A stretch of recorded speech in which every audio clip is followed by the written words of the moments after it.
అందరికీ నమస్కారం. శ్రీ శ్రీ శ్రీ మోదకొండమ్మ అమ్మవారి ఆలయం అది అందరిది.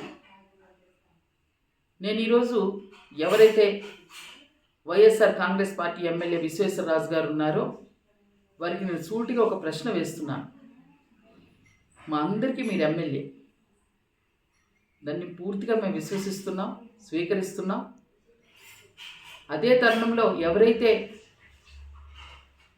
ఆలయ కమిటీ చైర్మన్ ఉండాలో మీరు ఉండాలని కూడా ఆ రోజు చెప్పడం జరిగింది. కానీ చైర్మన్ తర్వాత మిగతా కమిటీ వేయాల్సినటువంటి బాధ్యత గత ప్రభుత్వంలో ఎమ్మెల్యేగా ఉన్నటువంటి భాగ్యలక్ష్మి గారు, ఈరోజు గెలిచినటువంటి ఎమ్మెల్యే విశ్వేశ్వరరాజు గారు ఆ అంశాన్ని మరిచారా అని ఈ సందర్భంగా మిమ్మల్ని సూటిగా ప్రశ్నిస్తున్నాను. ఎందుకంటే ఈరోజు గుడికి సంబంధించి అది మీ ఒక్క జాగ్రత్త కాదు, మనందరిది, మీది మాది మనందరిది. అలాంటప్పుడు దానికి ఏదైతే మీ చేతిలో ఉన్నటువంటి ఆ కమిటీ మళ్ళా మార్పు చేసేటప్పుడు మీరే అన్నారు, మళ్ళా సమావేశాన్ని ఏర్పాటు చేసేటప్పుడు ఖచ్చితంగా ఇది ప్రజలందరికీ తెలియజేస్తామని. మరి ఈరోజు మా కూటమి సభ్యులకి ఎందుకు చెప్పలేదని మిమ్మల్ని అడుగుతా ఉన్నాం. ఇదా మీరు చేసే రాజకీయాలు? గుడి మీద మీ రాజకీయాలు? ఈరోజు సమావేశం పెట్టారు, ఎవరికి చెప్పారు? అంటే మీ ఇష్టాసారంగా గుడిని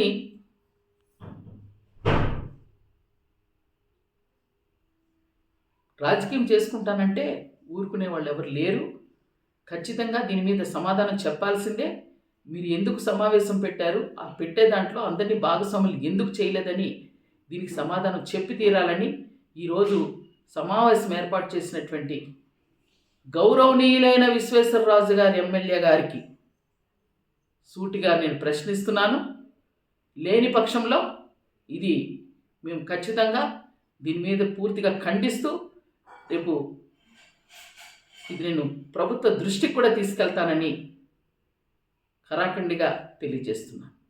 ఊరుకునే పరిస్థితి లేదు.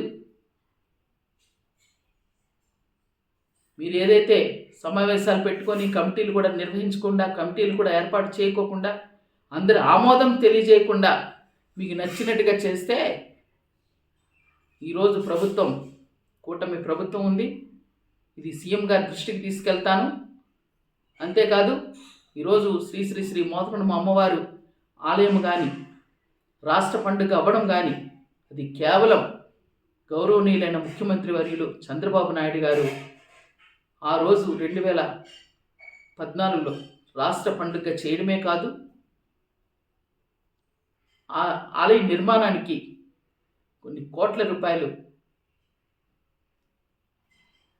నిధులుగా కూడా ఇవ్వడం వలన అది అభివృద్ధి చెందింది. కనుక ఆ గుడిని మరలా అభివృద్ధి చేయాలన్నా, మరలా రాష్ట్ర పండుగని ప్రజలందరూ భక్తులకి అందరు ఆమోదంతో చేయాలన్నా అది ఖచ్చితంగా ప్రస్తుతం ఉన్నటువంటి గౌరవనీయులైన ముఖ్యమంత్రి వర్యులు చేసి తీరేటటువంటి పరిస్థితి ఉంది. కనుక దీన్ని నేను వారి దృష్టికి తీసుకెళ్తానని తెలియజేస్తూ, విశ్వేశ్వరరాజు గారు మళ్ళొకసారి చెప్తున్నాను,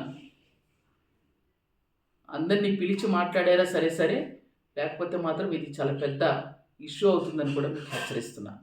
ధన్యవాదాలు.